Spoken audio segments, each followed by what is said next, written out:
सो way guys, welcome back. आप सभी का स्वागत है हमारे आज की एक और नई वीडियो में। और आज की वीडियो में आप सभी के साथ डिस्कस करूंगा कि आखिर किस तरीके से आपको जो सिलेबस है उसको तैयार करना है। सारी बातें हम लोग अपनी आज की वीडियो में डिस्कस करेंगे। हो सकता है थोड़ा सा ये लेफ़्ट राइट हो जाए क्योंकि पहली बार इस सेटअप पे मैं रिकॉर्ड कर रहा हूँ। सेटअप क्या, मेरा जो टैबलेट है उसी कैमरे को यूज़ कर रहा हूँ फॉर द रिकॉर्डिंग। और इसी तरीके से हम लोग बात करेंगे। यहाँ पे थोड़ा सा क्या रहेगा, मैं आज की वीडियो में आपको जितने भी हमारे चैप्टर्स हैं, मतलब एक तो आपका चैप्टर हो गया बड़ा सा जैसे अलजेब्रा हो गया, पर अलजेब्रा के अंदर कौन कौन से चैप्टर आ रहे हैं, सब चैप्टर्स आते हैं, ये सब कुछ मैं डिस्कस करूँगा आपके साथ। ठीक है। एक बात और ध्यान रखना कि वीडियो को पूरा देखेंगे क्योंकि उसमें हम क्या कर देंगे, हम सारी जितने भी छोटी छोटी बातें हैं कि इस चैप्टर से ज़्यादा आता है, इससे कम आता है, इससे ज़्यादा आपको फोकस करना है, इसमें कन्फ्यूज़न ज़्यादा हो सकती है, ये सारी बातें भी मैं आपको बताऊंगा। ओके, तो आपको पूरी वीडियो को एंड तक देखना है ताकि आप ये सारी चीज़ें समझ पाएँ। और कोई भी आप कह सकते हैं डाउट रहेगा, अगर आपका रह जाता है, जो कि मैं कोशिश करूँगा कि ना रहे, उसको भी अगर आपको दूर करना है तो आप मुझसे, आप कह सकते हैं कमेंट में पूछ सकते हैं, या फिर आप चाहते हैं कि मैं आपकी स्ट्रैटेजी बनाऊँ तो आप खुद मोटिवेशन कुछ भी अगर आप चाहते हैं, 1-to-1 मेरे साथ मिलना चाहते हैं 1-to-1, तो उसके लिए आप बुक कर सकते हैं सेशन। अगर आप मेरे नोट्स परचेज़ करना चाहते हैं तो वो भी आपको लिंक डिस्क्रिप्शन में दिया हुआ है, वहाँ से सब कुछ आपको हो जाएगा। ठीक है, चलिए अब शुरू करते हैं वीडियो को और एक एक करके देखते हैं कि हमारे कौन कौन से चैप्टर्स हैं, कहाँ कहाँ है उनका सिलेबस, क्या क्या चीज़ें हमें बतानी है, ये सब कुछ मैं आपके साथ इन डिटेल बताऊँगा। ओके, तो वीडियो को एंड तक देखना। सबसे पहले शुरू करते हैं अलजेब्रा के साथ, क्योंकि अलजेब्रा ही है हमारा जो सबसे इंपॉर्टेंट भी आता है। और यहीं पे आप कह सकते हैं जो मेजॉरिटी ऑफ क्वेश्चन आपके आएंगे एग्जाम में, मान लीजिए 50 क्वेश्चन आपके एग्जाम में आते हैं। ठीक है, 50 क्वेश्चन आपके एग्जाम में आ रहे हैं, तो इस 50 क्वेश्चन में से जो अलजेब्रा है ये अप्रॉक्सीमेटली नहीं तो 25 तक क्वेश्चन आपके लेके आता है। ओके, ये आप मान लीजिए, क्योंकि अलजेब्रा के खुद के अंदर काफ़ी सारे चैप्टर्स आप कह सकते हैं इंक्लूड हैं। तो आपको ध्यान देना है कि अलजेब्रा अगर लगभग 50 अगर भी हम ना माने, चलिए 50 अगर मैं ना मानूँ आपको, तो लगभग 40 से आप कह सकते हैं 50% जो है पूरा ये आपका अलजेब्रा लेता है। तो हमें अलजेब्रा में भी ध्यान देना है, पर उसमें भी कौन कौन से ऐसे चैप्टर्स हैं जो ज़्यादा आप कह सकते हैं वेटेज रखते हैं, उनको भी हम कवर करेंगे। पहले बता दूं मैं आपको इस बात को कि हमारा रिलेशन फंक्शन जो चैप्टर है, मतलब रिलेशन ही आप मान लीजिए, फंक्शन हमारा और आगे जाके आता है जब हम कैलकुलस पढ़ते हैं। तो जो रिलेशन हमारा चैप्टर है, इससे अब तक बहुत कम क्वेश्चन आए हैं, 1 या 2 क्वेश्चन ही आपको देखने को मिले होंगे, इससे ज़्यादा यहाँ पे क्वेश्चन आपको देखने को नहीं मिले हैं। ठीक है, एक बात और ध्यान रखना कि रिलेशन हो गया आपका, लॉगरिदम हो गया आपका, ये 2 ऐसे चैप्टर हैं जो आपके बेस स्ट्रॉन्ग करते हैं।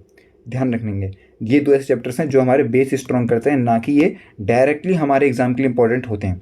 तो ये बात आपको ध्यान रखनी है कि अगर आप जब भी इनको पढ़ रहे हो, ज़रूरी नहीं है कि आपको लोग इनका एडवांस कॉन्सेप्ट जो बहुत आप कह सकते हैं हाई फाई कॉन्सेप्ट हैं, इनको भी आप तैयार करें। अगर आप इनके बेसिक्स स्ट्रॉन्ग कर लेते हैं तो एग्ज़ाम में आप कह सकते हैं एग्ज़ाम देने लायक हो जाएंगे बहुत आराम से। ठीक है, ये वाली बात हमें समझ में आ जाती है। अब हम आगे बढ़ते हैं अपने और चैप्टर्स की तरफ, जहाँ से हमें अपने एग्जाम में क्वेश्चंस डेफिनेटली देखने को मिलेंगे ही मिलेंगे। और वो चैप्टर्स हैं दोस्तों हमारे quadratic equation, one of the important आप कह सकते हैं, उसके साथ इनइक्वालिटीज़ भी आ जाता है। ओके, और फिर आप कह सकते हैं कॉम्प्लेक्स नंबर, ये भी हमारे डायरेक्ट सिलेबस में नहीं है, तो आप लोग इसको भी आप कह सकते हैं अभी इसके बेसिक स्ट्रॉन्ग करेंगे सिर्फ, और हम ज़्यादा ध्यान नहीं देंगे, मतलब काटना सही नहीं रहेगा, मैं यहाँ बी लिख देता हूँ, बेसिक्स हम ध्यान देंगे इस पर। ठीक है, और इसके बाद हमारा प्रोग्रेशन, वन ऑफ द आप कह सकते हैं बेस्ट चैप्टर जो है, जहाँ से क्वेश्चन हर साल आपको देखने को मिलेंगे ही मिलेंगे। तो ये कंफर्म आप मान लीजिए कि ये वाला चैप्टर तो मुझे कंप्लीट करना है अच्छे से, वो भी। ठीक है, बाइनोमियल जो है ये भी हमारे सिलेबस में डायरेक्ट नहीं आता है, पर बेसिक हम इसके स्ट्रॉन्ग कर लेंगे, क्योंकि कई बार ऐसे क्वेश्चंस आए हैं जो कि आप कह सकते हैं डायरेक्ट फॉर्मूला बेस्ड आते हैं, और वो हम इजीली कर सकते हैं अगर हम ध्यान देंगे तो। ठीक है, आगे हम बढ़ते हैं अगर, तो हमारे आता है डिटर्मिनेंट एंड मैट्रिसेस। ऑब्वियसली ये इंपॉर्टेंट है, यहाँ हमें अच्छे से पढ़ना है, इसमें कोई कमी नहीं छोड़नी। उसके बाद सेट थ्योरी, ऑब्वियसली हर साल इससे आप कह सकते हैं अच्छे खासे क्वेश्चंस आए हैं, इस साल भी आएंगे, कोई उसमें आप कह सकते हैं दोहराए नहीं रहेगी।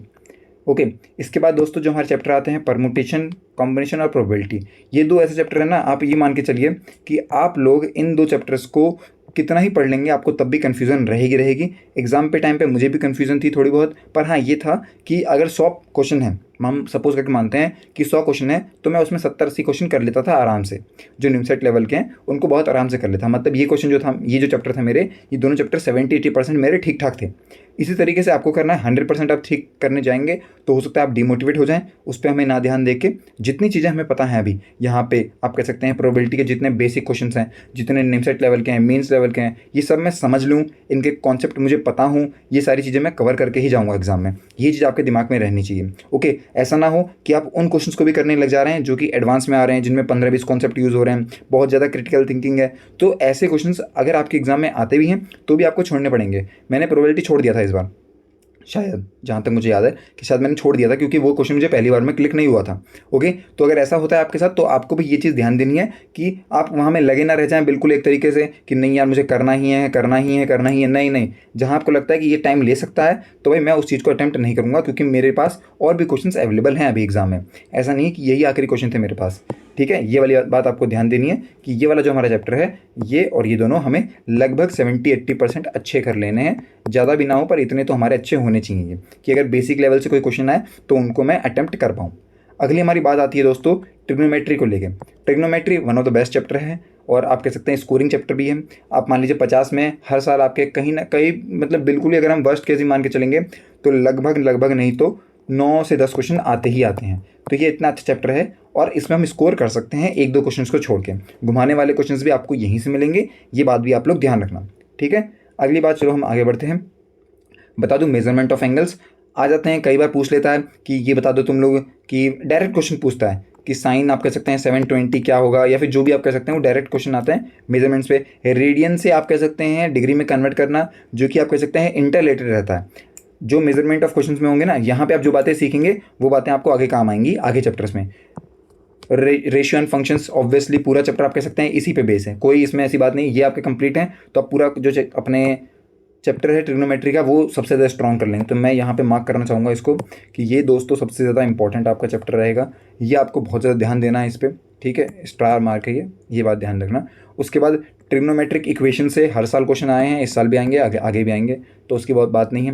प्रॉपर्टीज़ ऑफ ट्राइंगल, देखो प्रॉपर्टीज़ ऑफ ट्राइंगल से जो क्वेश्चंस आते हैं वो ऐसे आते हैं जो कि आप कह सकते हैं वैल्यू पुट करके भी निकाल सकते हैं। 30, 60, 90 हो गया आपका, 45, 90, 45 हो गया। ये जो वैल्यू पुट वाले होते हैं ना, इससे आप प्रॉपर्टीज ऑफ ट्रायंगल के मैक्सिमम क्वेश्चन कर लेंगे। तो ये भी आपको तैयार रखना है। ईजी चैप्टर है, ईजी चैप्टर है, तो ईजी चैप्टर को हमें आप कह सकते हैं हम लोग अपने हिसाब से तैयार करेंगे और इसके कोई भी क्वेश्चन को हम छोड़ने नहीं देंगे। नहीं तो ऑब्वियसली बात है अगर आप छोड़ेंगे तो कोई और बच्चा आगे करके ले जाएगा।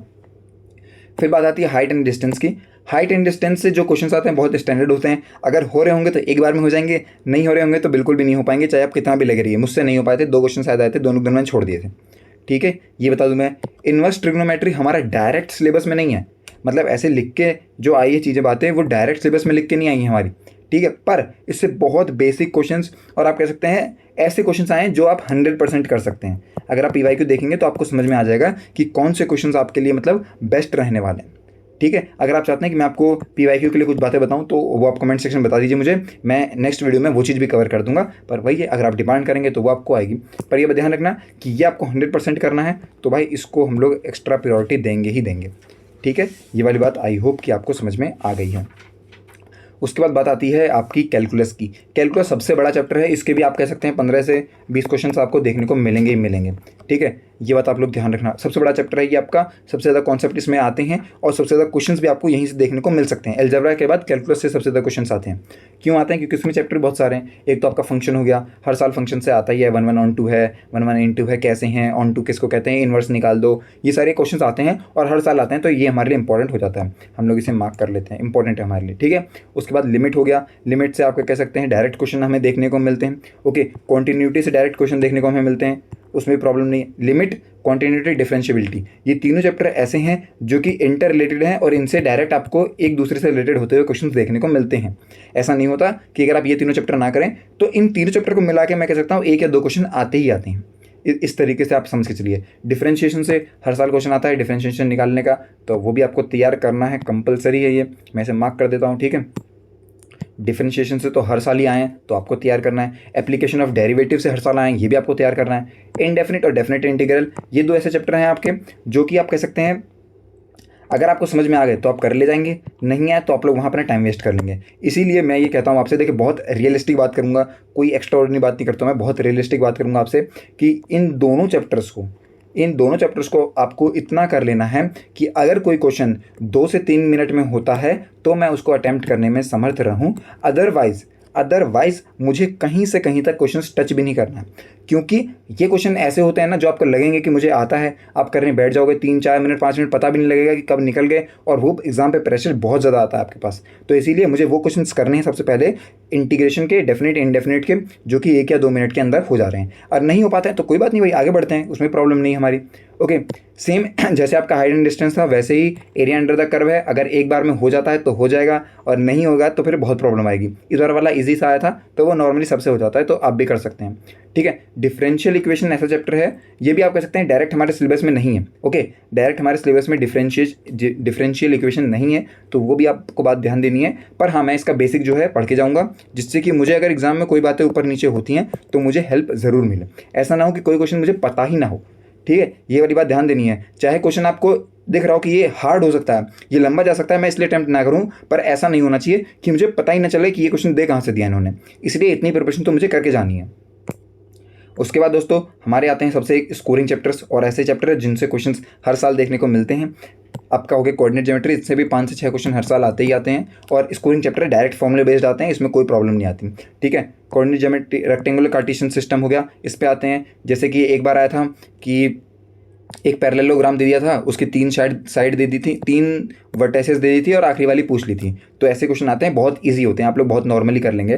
तो मैं मानूंगा इसको कि ये स्कोरिंग चैप्टर है, 100% इससे तो होने ही चाहिए हमारे, वहाँ हम लोग कोई भी कमी ना छोड़ दें, ये तो हमारा 100% रहेगा। ठीक है, ये वाली बात ध्यान रखना आप लोग। अगली बात आती है स्ट्रेट लाइन से डायरेक्ट फॉर्मूले बेस्ड क्वेश्चन आते हैं। ये पूरा कोऑर्डिनेट ज्योमेट्री जो है, अगर आपके फॉर्मूले तैयार हैं तो आप बहुत ईजिली कर जाएंगे सारे क्वेश्चन, क्योंकि सारे ही क्वेश्चन आपके फॉर्मूले पे ही आते हैं। कोई भी ऐसा क्वेश्चन आपको देखने को नहीं मिलेगा, कभी कभार आ गया तो आ गया, नहीं तो आपको डायरेक्ट सिर्फ और सिर्फ फॉर्मूले पे मिलते हैं। तो ये तो आपके लिए इंपॉर्टेंट चैप्टर है ही। Okay, pair of straight line पे जो आप कह सकते हैं यहाँ पे डेल्टा की वैल्यू निकालने के लिए आता है ना, वो काफ़ी ज़्यादा क्वेश्चन आते हैं। ओके, ये वाली बात आप लोग ध्यान रखना, इंपॉर्टेंट है, हर साल आता है, इस साल भी आया था, अगले साल भी आया था, उसके बाद भी आएगा, हमेशा आएगा, कोई उसमें दिक्कत नहीं आएगी। ठीक है, सर्कल, पैराबोला, इलिप्स और हाइपरबोला, ये 4 ऐसे चैप्टर हैं। हाइपरबोला से तो मैं बता दूं, हर साल जितने भी सवाल आए ना वो सिर्फ रेक्टेंगुलर हाइपरबोला पे आगे तो आगे, नहीं तो वो देते भी नहीं है, इतना कुछ खास नहीं है। इलिप्स पे दे देते हैं, पैराबोला पे दे देते हैं, और कई बार इन दोनों का रिलेशन, मतलब इन दोनों को रिलेट करते हुए दे देते हैं हम लोग। ठीक है, इसे मार्क कर देता हूँ मैं, ताकि आपको ये बात समझ में रहे कि ये और ये 2 ऐसे चैप्टर हैं जिन पे रिलेटेड करके ही दे देते हैं वो कई बार। ठीक है, ये दोनों चैप्टर्स को रिलेट करके दे देते हैं वो, और कई बार हुआ ऐसे। जैसे एक बार मुझे याद है पिछले साल वाले में जो आंसर था, जिसका आंसर था 3 पॉइंट्स, वो आप कह सकते हैं इंटर रिलेटेड था एलिप्स का और पैराबोला का, सॉरी। अब आता है हमारा वेक्टर अलजेब्रा, स्कोरिंग चैप्टर है, 100% इसे करके जाना है, इजी चैप्टर है, आप कर भी सकते हैं, तो ऐसी प्रॉब्लम कोई आएगी नहीं। ठीक है, इसे मार्क कर देता हूँ, इजी चैप्टर आप कर सकते हैं, 100% रहेगा इसमें, तो आप कह सकते हैं कोई दो राय नहीं रहेगी हमारी किस में, वेक्टर अलजेब्रा में। और अगर आपको उसके नोट्स वगैरह चाहिए, शॉर्ट नोट्स जो है मैंने शेयर करें हैं अपने ग्रुप में, आप वहाँ से भी ले सकते हैं। और अगर आपको इनमें से किसी के भी नोट्स चाहिए तो वो सारे के सारे नोट्स जो हैं मैंने अपने, आप कह सकते हैं टॉपमेट पर दिए हैं, आप लोग वहाँ से परचेज कर सकते हैं, बहुत नॉमिनल प्राइस है, बहुत ईजिली आप परचेज भी कर लेंगे, प्रॉब्लम नहीं आएगी। स्टैटिक्स ऐसा चैप्टर है, अगर क्वेश्चन एक बार में हो गया तो हो गया, नहीं तो बहुत लेंदी क्वेश्चन आते हैं स्टैटिक्स से। ओके, इस बात को आप लोग ध्यान रखना कि बहुत लेंदी क्वेश्चंस आते हैं। पहले राउंड में तो करना ही नहीं है, सेकंड थर्ड राउंड में अगर आप करना चाहें तो उसे कर लीजिए, फर्स्ट राउंड में नहीं करना है, छूना तक नहीं है इसको, छुएंगे दिक्कत कर देंगे। इसीलिए स्टैटिक्स ऐसा चैप्टर है जो कि आपको लेंदी क्वेश्चन देता है हर साल, और ये बच्चे मैक्सिमम छोड़ देते हैं। ओके, क्योंकि वही बच्चे करते हैं भाई जो जिनके पास टाइम या तो बच गया, या तो कोई और क्वेश्चन हो ही नहीं रहा है और स्टैटिक्स उसे आता है तो ही वो बच्चा करता है, नहीं तो इतने सारे क्वेश्चन रहते हैं और करने को कि वो वहीं टाइम वेस्ट नहीं करता है। ठीक है, तो ये बात आपको ध्यान देनी है। इसके बाद बेसिक मैथमेटिक्स मैंने लिख दिया यहाँ पे, कुछ भी क्वेश्चन दे सकते हैं वो, प्लस माइनस भी दे सकते हैं, उसमें प्रॉब्लम नहीं आएगी, प्लस माइनस तक दे सकते हैं वो, तो इसलिए मैंने कवर कर दिया, तो इसमें प्रॉब्लम आपकी नहीं है। जो भी आपके कह सकते हैं छोटे मोटे कॉन्सेप्ट ना, अगर उन पर आ गया तो आ जाएगा, नहीं तो आता भी नहीं है। ठीक है, ये हमारा जो पूरा पूरा मैथ का सिलेबस है वो इस तरीके से डिवाइडेड है। ठीक है, ये वाली बातें रही। अगर अभी मैं बता दूं आपको, इसके बाद क्या है ना कि अभी तो मैंने सिलेबस आपका कवर करवाया है, लेकिन अगर फिर भी आपको लगता है कि नहीं यार इसमें और भी चीज़ें रह गई, या फिर भैया मुझे ये वाला डाउट रहा या वो वाला डाउट रहा, तो वो आप मुझसे कमेंट सेक्शन में पूछ सकते हैं, और 1 to 1 पे आप मिल सकते हैं, जहाँ पे बच्चे मिल रहे हैं भाई उनको फ़ायदा हो रहा है, ऐसा नहीं किसी को फ़ायदा नहीं हो रहा है, बच्चे मिल रहे हैं, फ़ायदा हो रहा है, आपके बहुत नॉमिनल प्राइस से आपका पूरा 1 साल बच जाएगा। ठीक है, तो वो वाला भी आप काम कर सकते हैं। बाकी अगर आपको कोई डाउट रह जाता है तो वो आप मुझे बताइए, डेफिनेटली मैं उसे क्लियर करूँगा, और आपके साथ मैं यहाँ पे हूँ। बिल्कुल समझ जाइए कि मैं आपको गाइड करने के लिए हूँ, बहुत अच्छे तरीके से गाइड करूँगा। इसके आगे मैं कोशिश खुद कर रहा हूँ कि मैं आप लोगों के लिए मैथ भी कवर करवा दूँ, कंप्यूटर भी कवर करवा दूँ, और आप कह सकते हैं आपकी जो LR वाला है ना वो भी कवर करवा दूँ। इंग्लिश नहीं कवर करवाऊँगा क्योंकि वो हमारे इंपॉर्टेंट है भी नहीं। ठीक है, ये वाली कोशिश में मैं हूँ, पर उसके लिए बहुत सारी चीज़ें करनी होती हैं यार, इसलिए नहीं होती वो चीज़ें, ना ही मेरे पास उतने रिसोर्सेज हैं जिनको मैं सबको इस्तेमाल करके आपको समझा सकूँ। ठीक है, ये वाली चीज़ें धीरे धीरे करके जैसे जैसे वो बातें आएंगी मैं आपको यहाँ पढ़ाने को ही बैठा हूँ। आपको गाइड करने को बैठा हूँ। मेरे को बस ये है कि जब मैं प्रिपरेशन कर रहा था तो गाइड करने वाला कोई नहीं था, अब तो मैं हूँ, तो मैं तुम सबको गाइड करूँगा। जितना मुझे आता है भाई उतना तो मैं गाइड कर दूंगा, उसमें प्रॉब्लम नहीं है। ठीक है दोस्तों, तो आज की वीडियो के लिए इतना ही। मिलते हैं नेक्स्ट वीडियो में, तब तक के लिए have a nice day and take care. कोई भी दिक्कत हो कमेंट में पूछ लेना। Bye bye.